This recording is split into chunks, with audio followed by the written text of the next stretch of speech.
Last time, I distinguished between two ways in which thinking about the facts about the nature of death could influence our behavior.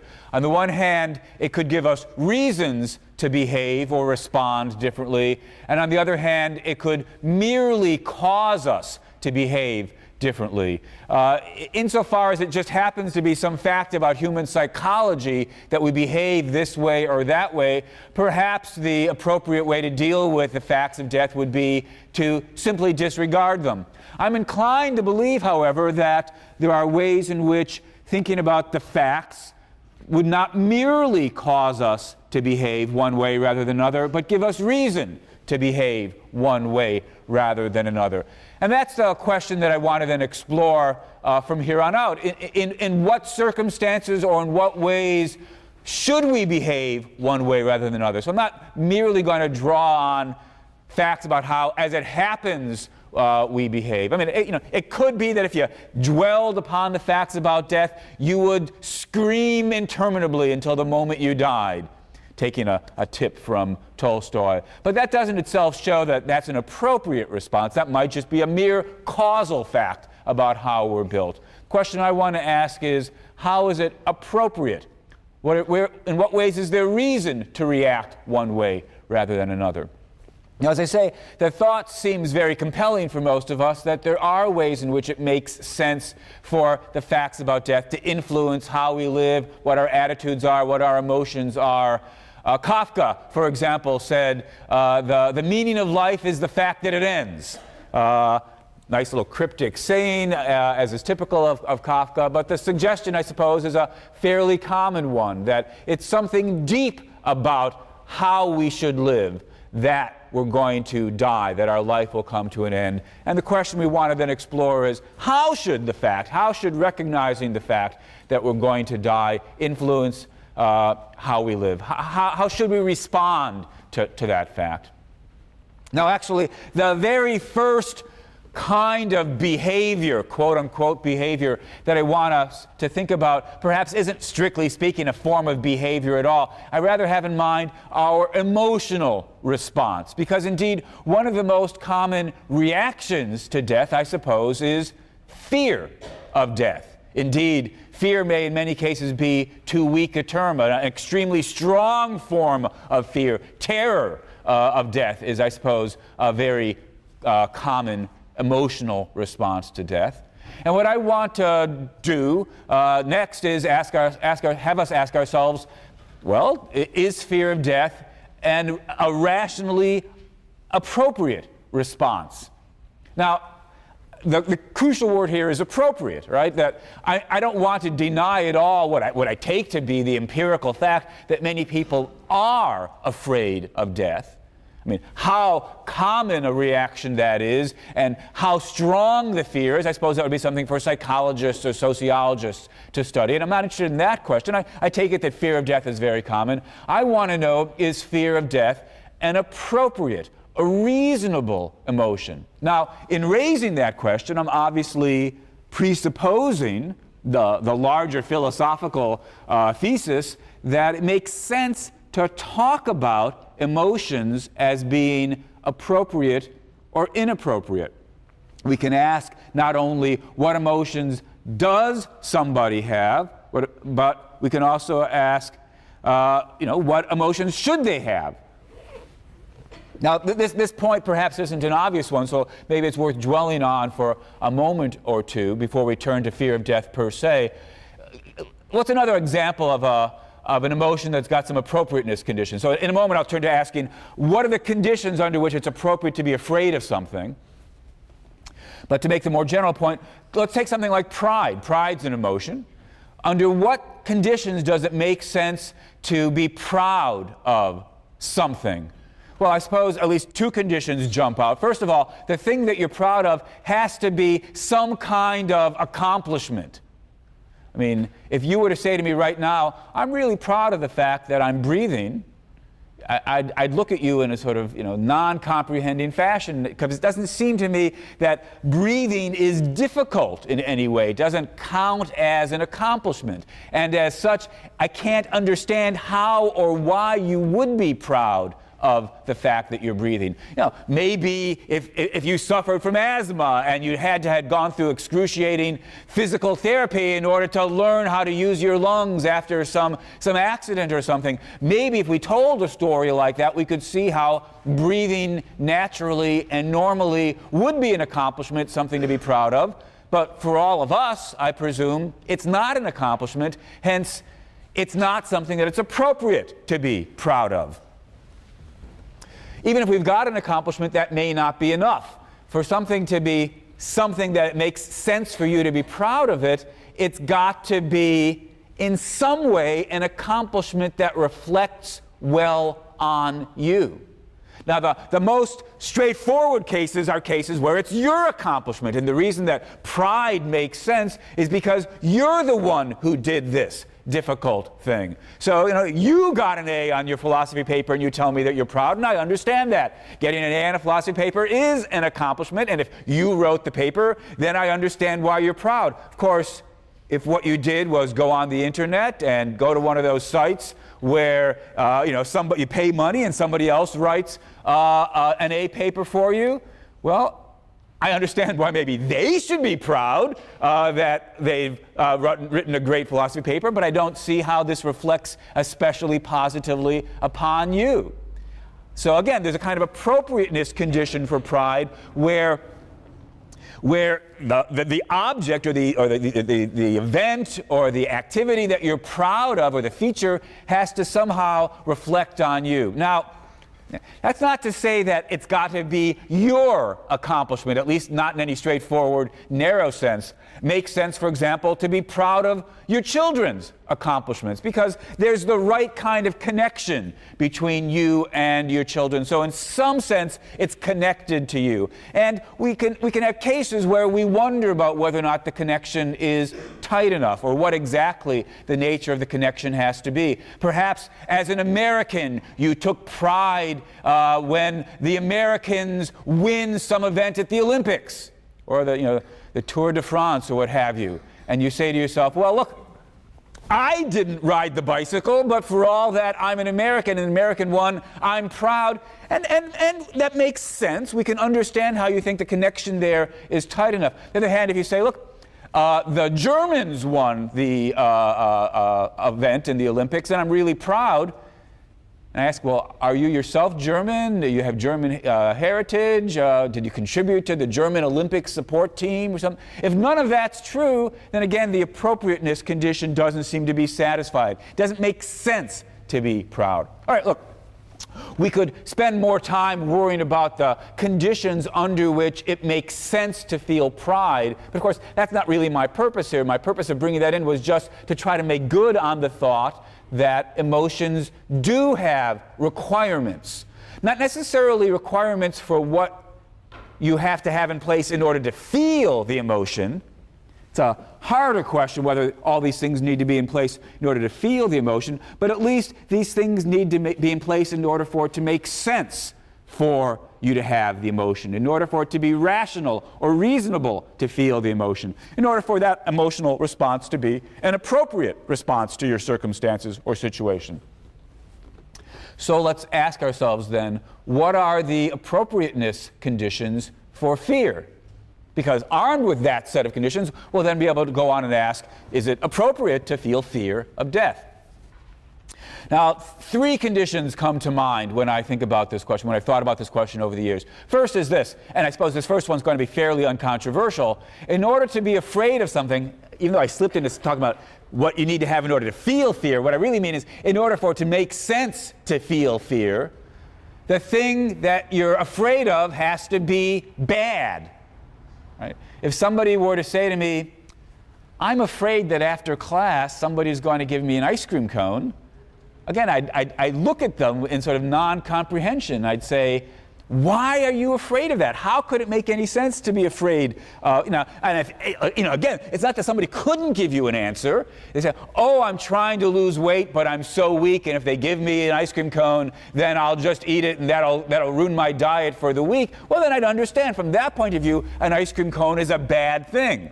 And so that first condition on fear would be satisfied. But if you don't have a story like that, if you're like most of us most of the time, and an ice cream cone's a pretty good thing, a source of some passing but at least genuine pleasure, then you say, how can you be afraid of having or getting or eating an ice cream cone?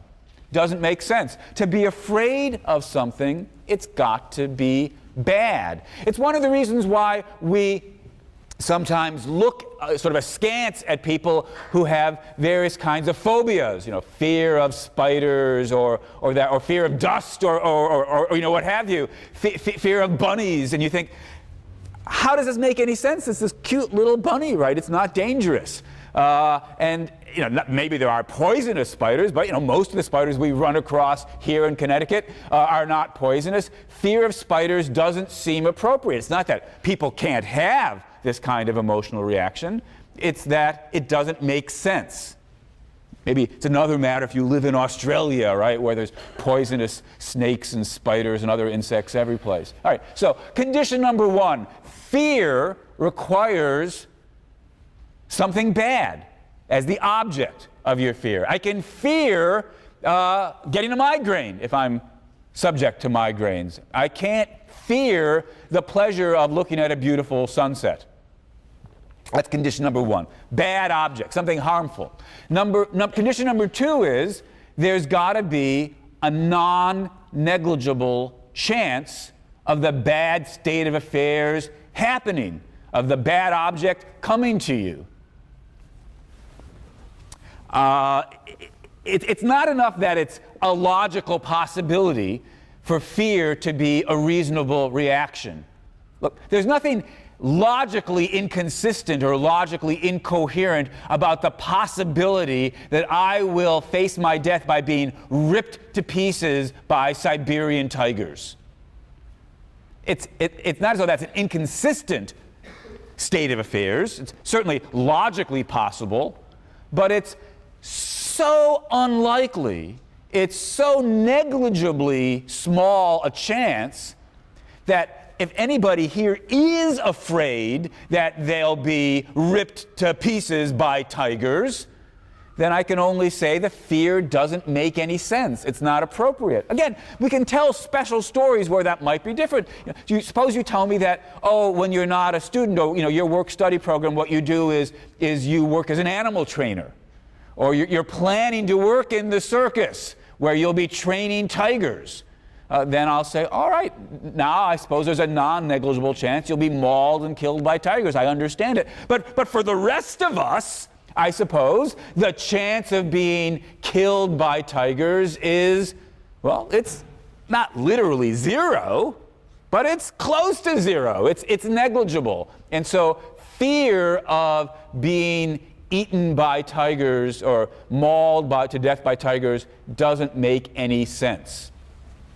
And once you get the point, of course, it would be easy to talk about a variety of other things that the chances are so small. The fear of being kidnapped by space creatures from Alpha Centauri, where I'll be taken back to the lab and they'll prod me before they dissect me alive without anesthetic, right?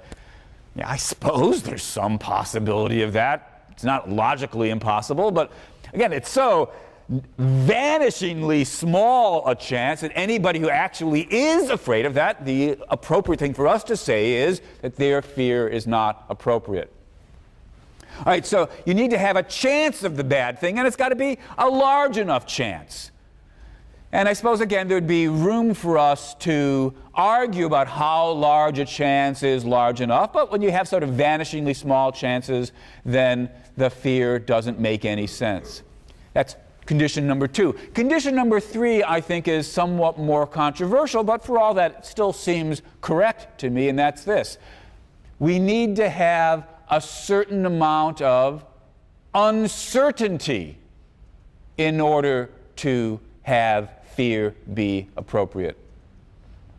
You need to have some, it's not clear how much, but at least, some significant amount of uncertainty about whether the bad thing will occur and or how bad the bad thing will be. To see the point, to see the relevance of this third condition, imagine that a bad thing was going to happen to you with a non-negligible chance. Indeed, far from being so small that it's virtually not worth even considering, imagine that it's guaranteed that the bad thing is going to happen. So there's a bad thing that's going to happen, and you know precisely how bad it is. So you've got certainty with regard to the fact that the bad thing is going to happen, and certainty with regard to the size of the bad thing. I put it to you that in circumstances like that, fear is not an appropriate emotional response. Suppose that what happens is this. Every day you come to school or to the office, whatever it is, and you bring a bag lunch, and you put it in the office refrigerator. And you include along with your lunch a dessert, let's say a cookie. And every day at 1 o'clock when you go to grab your lunch out of the refrigerator, you look inside and you see somebody has stolen your cookie. Well, it's a bad thing.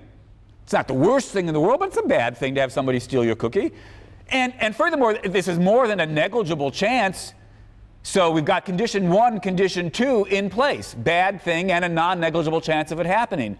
In fact, not only is it not a negligible chance that it's happening, guaranteed, happens day after day after day after day. Bad thing, guaranteed, and you know precisely how bad it is. I put it to you, fear in that case doesn't make any sense. Mind you, there are other negative emotions that probably make sense, like anger and resentment.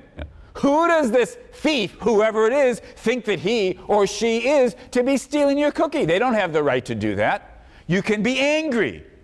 You can be resentful. You can be sad that you don't have a dessert day after day after day. But you can't be afraid, because there's nothing here that it makes sense for you to be afraid of. Again, being a little sloppy, maybe you are afraid, but if so, fear doesn't make sense when you know for a certainty that the bad thing is coming and how bad it is. I mean, suppose that the thief strikes at random, taking different people's desserts from different bags at different times of the week, and you never know who he or she is going to steal from. Then you might be afraid that you'll be the person whose cookie got stolen, or cookie seems to you too silly an example. Imagine that what happens is somebody breaks into dorm rooms. There's been a thief going around various dorms on campus and stealing the computer from the dorm room. Well, there, fear makes sense. You're afraid that they'll steal your computer. Bad thing, non-negligible chance, and lack of certainty. On the other hand, suppose what happens is, this is one of those thieves like you always have in the movies, where he's such a master thief, or she's such a master thief, that they take pride in their work, and so they announce it. They take out an ad in the Yale Daily News, and they say, on Wednesday, April 27th, I shall steal I'll steal the computer from so-and-so's room. And it doesn't matter what precautions you take, right? Something always happens, and that person's computer gets stolen. Well, again, you could be angry. You can be pissed, you can be annoyed, you can feel stupid that you didn't take adequate precautions. But when the ad appears with your name and that date, and all year the thief has always carried through on the announced theft, I put it to you, fear doesn't make any sense. Because if you know exactly what the size of the harm is going to be, and you guarantee that the harm is coming, fear is no longer appropriate. Suppose that I have a little torture machine, a little pain generator, where I put your hand down and I hook it up to the electrodes, and I crank the dial and I pull the switch, and you feel an electric shock. Makes sense to feel fear what the next shock is going to feel like if the shocks vary in their intensity. But if the machine's only got, one setting, on and off, and all the shocks feel exactly the same, and I've done it for you. So, okay, let me show you what it feels like. It feels like that. Oh, not comfortable. Let me show you what it feels like. It feels like that over and over, 5, 6, 7, 8 times. We're doing some sort of weird psychology experiment here. Well, you know exactly that it's coming. You know exactly what it's going to feel like. Fear, I put it to you, doesn't make any sense. Suppose the experiment's over now, and you think, you've gotten your $10, and I refuse to let you go, and I say, I'm going to do it one more time. No worse than before. Well, you might not believe me, and that might introduce the element of uncertainty, and then perhaps fear would be appropriate. But if you believe me that one more pain, exactly like the ones you felt before, is coming, fear, anger makes sense. Resentment makes sense. Sadness that you're going to feel this pain, perhaps, makes sense. But fear doesn't make sense. So 3 conditions. You need to have something bad. You need to have, on the one hand, non-negligible chance that the bad thing's going to happen, and you have to have a lack of certainty. If you've got certainty as to the nature of the bad and certainty that it's coming, then fear doesn't make sense. One other point's probably worth mentioning in passing. Even when fear does make sense, there's a kind of proportionality condition that we need to keep in mind as well. Even if there's a non-negligible chance of the harm coming, and so fear is appropriate, doesn't make fear appropriate if it's, obsessive fear, horrendous fear, tremendous fear. Maybe some mild concern is all that's appropriate if the chances are small. Similarly, the amount of fear needs to be proportioned to the size of the bad. That's perhaps why the cookie example, you might think, a lot of fear there is not appropriate, because even if it comes, how bad is it? Loss of a cookie.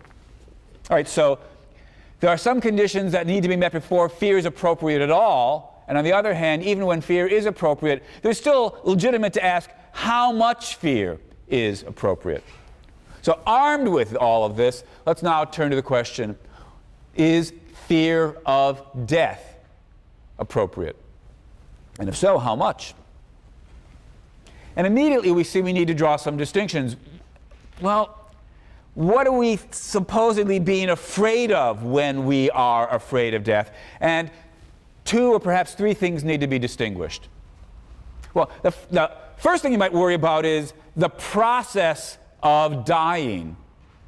Right? Some people find that the actual process at the end of their life is a painful and unpleasant one. I've given the example of being mauled to death by tigers or eaten alive by tigers. Well, I imagine that would be a pretty unpleasant way to die. And so insofar as there is some non-negligible chance that you will die a painful death, then I suppose there's some room for some inappropriate amount of fear. Of course, we then have to ask, well, what is the chance that you'll die painfully? I've already indicated, for people in this room, I rather imagine the chance of being mauled to death by tigers is vanishingly small. So I think no fear of that form of painful death is appropriate. And for that matter, I've got to suggest that I suspect that fear of dying through a painful operation by the aliens from Alpha Centauri is not appropriate either. Still, the sad fact of the matter is that there are people in the world who do suffer painful deaths, in particular, of course, because a number of diseases that might kill us off in their final stages are sometimes painful. Now, one of the interesting facts is that we could, of course, minimize or eliminate the pain by giving people adequate pain medication. And so it comes as a rather unpleasant bit of news that most hospitals do not provide adequate pain medication in many, many instances at the end of life. Why? That's a whole other complicated question. But I suppose if somebody were to say to me that, look, I read the newspaper, there are studies that go done periodically about whether or not there's adequate pain medication at the end of life, and the studies suggest year after year that no, we still don't, as in general, provide adequate pain medication. If you were to say to me, in light of that, I've got some fear that this may happen to me, well, I'd understand that. Again, if you said to me, I can't sleep for fear that this is going to happen to me, I'd want to say, well, that sort of fear strikes me as disproportionate. But at any rate, I suppose that when people say that they're afraid of death, although some of them in some moments might have in mind what they mean is that they're afraid of the process of dying, I take it that that's not actually the central fear that people mean to be expressing. People mean to suggest that they're afraid of death itself. They're afraid of being dead.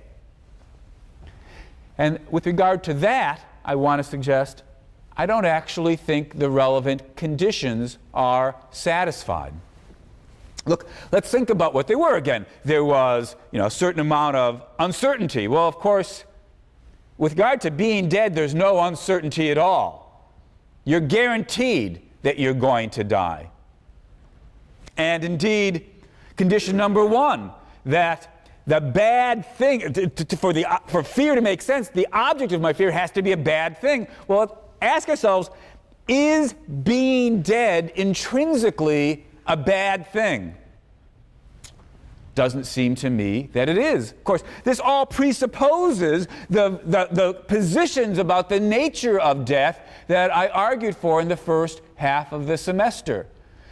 There's nothing mysterious or unknown about death. Look, suppose you thought there was. Suppose you believe in the afterlife, or at least the possibility of an afterlife, and you're worried that you might go to hell.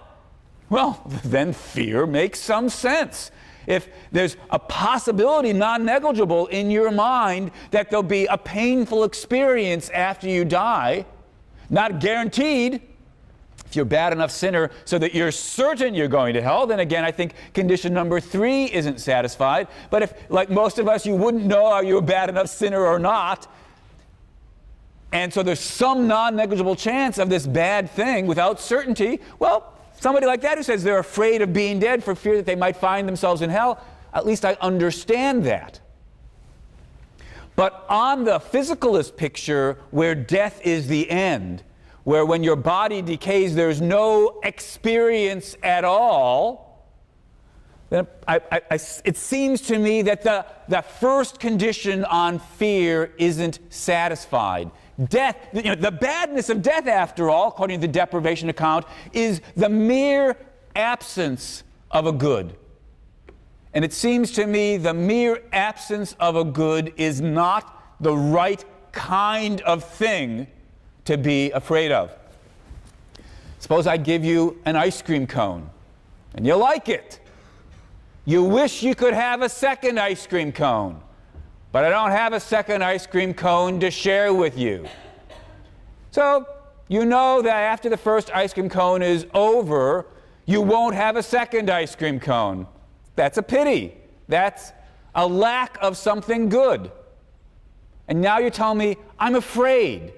I'm afraid of the fact that there will be this period after the first ice cream cone is done in which I'm not getting a second ice cream cone. I'm afraid because of the badness of deprivation of ice cream. I say to you, deprivations per se are not the kind of thing to be afraid of. They're not bad in the right kind of way.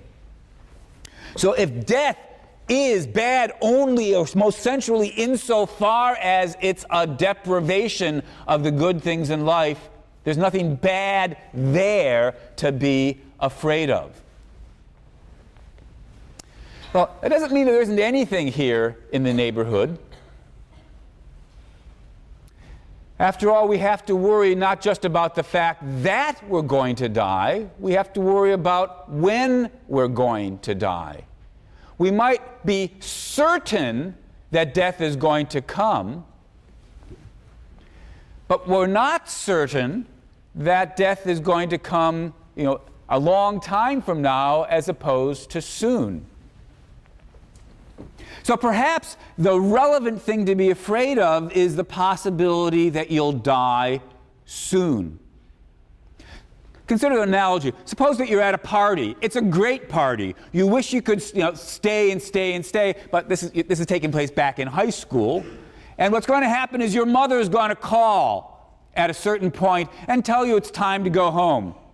Now, let's just imagine there's nothing bad about being at home. It's neutral. You just wish you could stay, but you know you can't.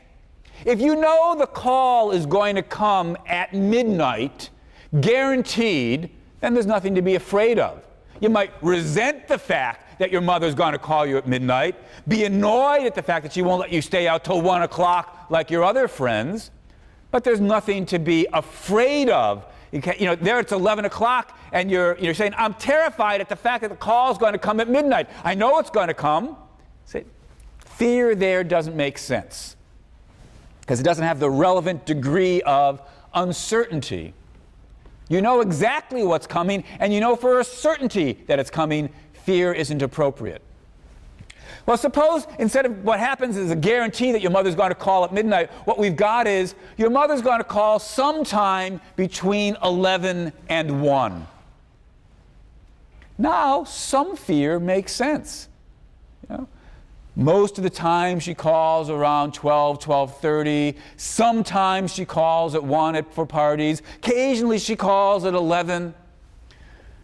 You're worried now. There's a non-negligible chance she'll call at 11 rather than sometime later, 12 or 1 o'clock. There's a bad thing, some non-negligible chance, and the absence of certainty. Now some degree of fear makes sense. And perhaps that's what we've got with regard to death. If so, we might say the crucial ingredient here, by virtue of which death is something for us to be, that it's appropriate for us to be afraid of, is because of the unpredictability. Even if we had variability, we might not have unpredictability. That's a point that we touched upon previously. It's the unpredictability that leaves you in a position of not knowing whether death will come soon or death will come late.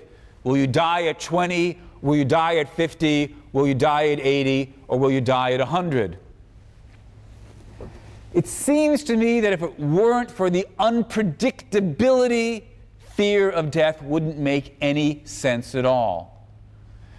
Given that we do have unpredictability, some fear of death might make sense. Although, again, it's important to be clear about what it is that it makes sense to be afraid of. It's not being dead per se.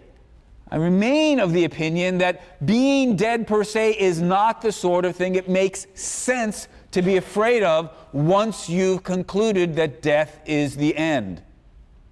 The only thing that it might make some sense to be afraid of is that you might die too soon, earlier rather than later. Of course, having noted that point, we then have to ask, well, how much fear is appropriate? How great is the chance that you'll die too soon? Your fear needs to be proportioned to the likelihood. How likely is it that you will die in the next year, or 5 years, or for that matter, 10 or 20 years? Fact of the matter is, for most of you, almost all of you, the chances are very unlikely indeed. Not quite negligible, but rather small. For a healthy 20-year-old, for example, the chances of dying in the next 5 or 10 years are extremely small.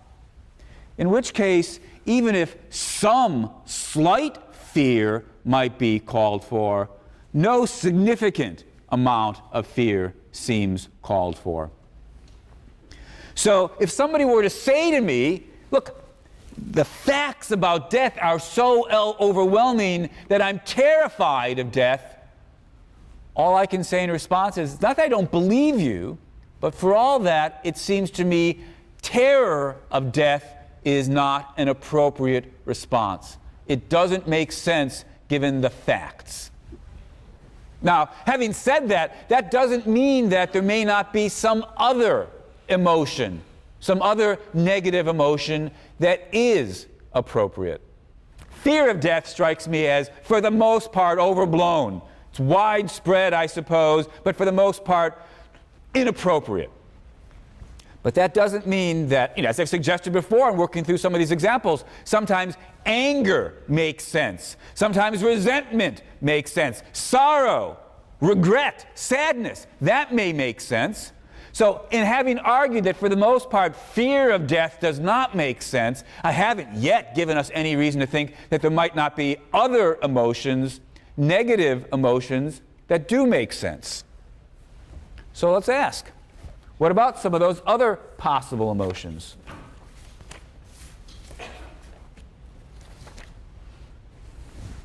What negative emotion, if any, does it make sense to feel about death itself?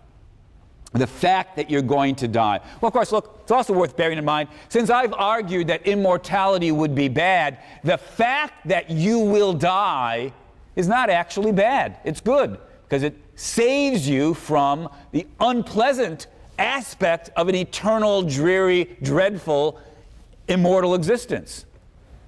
Still, we might say most of us, almost all of us, die too soon. So what about that? We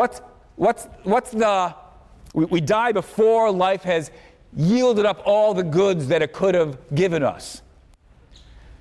So what is the appropriate negative emotional response here? Or is there one? Well, I suppose the natural second suggestion is anger.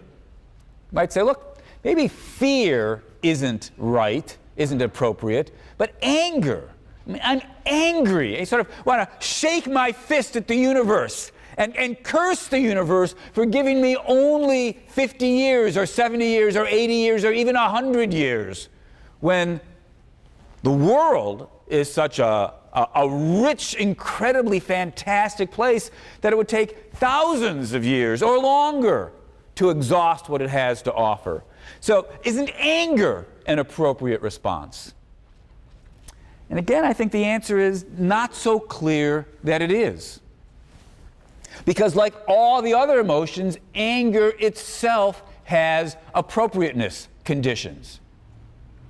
In order for anger to make sense, well, here's condition number one. It seems to me it's got to be directed at a person. It's got to be directed at an agent. It's got to be directed at something that had some choice over what it was doing to you. So when your roommate, whatever it is, spills coffee on your computer, destroying the hard drive or whatever it is because they were careless, even though you told them previously to be more careful, anger makes sense. It's directed at your roommate, who's a person who had some control over what they were doing. Your roommate's an agent. If you want to get angry at me for the grades that you receive in this class, well, at least condition number one makes sense. You're directing your anger at an agent, at an individual person who has some control over how I behave, how they behave. Condition number two, I suppose, this may not be all the conditions, but at least the second one is, anger makes sense when, and only when, the agent has wronged you, has treated you in a way that it was morally inappropriate for them to treat you. If your roommate has been doing things that you don't like, but they haven't done anything wrong, anger doesn't make sense. When you are angry at them, you are revealing the fact that you think they've mistreated you. Mistreatment requires the notion of they've behaved toward you in a way that morally they shouldn't.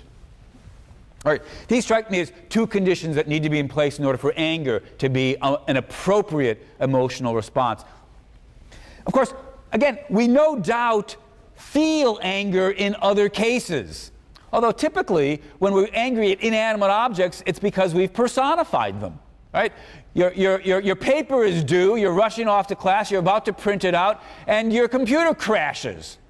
And you get angry at the computer. Well, what's going on there, I suppose, is you've personified the computer. You have fallen into the trap, understandable, natural, of viewing the computer as though it was a person who had deliberately chosen to fail right now, letting you down yet again. And you know, I understand this sort of behavior. I do this sort of thing as well. But of course, you can step back, at least once your anger has subsided. You can step back and say, look, getting angry at your computer doesn't really make sense. Because your computer is not a person. Your computer is not an agent. Your computer didn't have any choice or control. Suppose that, all right, take those two conditions and now ask ourselves, does it make sense then to be angry at the fact that we're going to die? And I suppose the answer is going to be, well, look, who is it or what is it that you think is the cause of our mortality? Or the fact that we only get our 50 or 80 years. Here's two crude, basic alternatives. You might believe in God, a kind of classic theistic conception of God, according to which God is a person who makes decisions about what to do, and God has, well, condemned us to death. That's what happens in Genesis, right? God punishes Adam and Eve by making them die. All right, that's picture number one. Picture number two is you just think there's this impersonal universe. Atoms swirling in the void, coming together in various combinations. But there's no person behind the scene controlling all of it. Let's consider the two possibilities. Possibility number one, God. Well, look, if you've got the God view, at least we satisfy the first of our appropriateness conditions. We can say, look, I'm angry at God for condemning us to a life that's short, that's so inadequate relative to the riches that the world offers us. That's condition number one. But what about condition number two? Condition number two, after all, requires that God has mistreated us in giving us our 50 or 80 or 100 years. And is that the case? Has God wronged us? Has God treated us in some way that isn't morally justified? If not, anger at God, resentment of God wouldn't make sense. Suppose your roommate comes into the suite and has a box of candy, and he gives you a piece of candy and you enjoy it, and he gives you a second piece of candy and you enjoy it, and he gives you a third piece of candy and you enjoy it, and you ask for a fourth piece of candy and he won't give it to you. Has he wronged you? Has he treated you immorally? Does he owe you more candy? It's not clear that he or she does. But if not, then being angry, again, I would certainly understand it if you got angry, in the sense that it's a perfectly common enough response, but is anger an appropriate response to your roommate for giving you something and then not giving you more? It's not clear that it is an appropriate response. The appropriate response actually seems to me to be not one of anger, but gratitude. Your roommate didn't owe you any candy at all, and they gave you 4 pieces, or whatever it was the number just was. You might wish you could have more. You might be sad that you can't have more, but anger doesn't seem appropriate. God doesn't, as far as I can see, owe it to us to give us more life than what we get. Well, suppose we don't believe in the God theory, but the universe theory. Well, then, of course, even condition number one isn't satisfied. The universe is not a person, is not an agent, has no choice and control. And as such, again, it just seems to me that anger then, I can lift my fist and curse the universe. Of course, what I'm doing then is I'm personifying the universe, treating the universe as though it was a person that deliberately decided to make us die too soon. But however common that response might be, it makes no sense rationally if the universe is not a person. It's just atoms swirling, forming various kinds of combinations. Anger at the fact that I'm going to die or die too soon doesn't make sense either. Well, what about sorrow? Maybe I should just be sad at the fact that I'm going to die too soon. And I think some emotion along that line does make sense. The world's a wonderful place. It would be better to have more of it. I'm sad that I don't get more, that I'm not going to get more. But having had that thought, I immediately find myself with another thought. Although it's a pity I don't get more, I'm extremely lucky to have gotten as much as I get. The universe is just this swirling mass of atoms, forming clumps of various kinds of things and dissolving. Most of those atoms don't get to be alive at all. Most of those atoms don't get to be a person, falling in love, seeing sunsets, eating ice cream.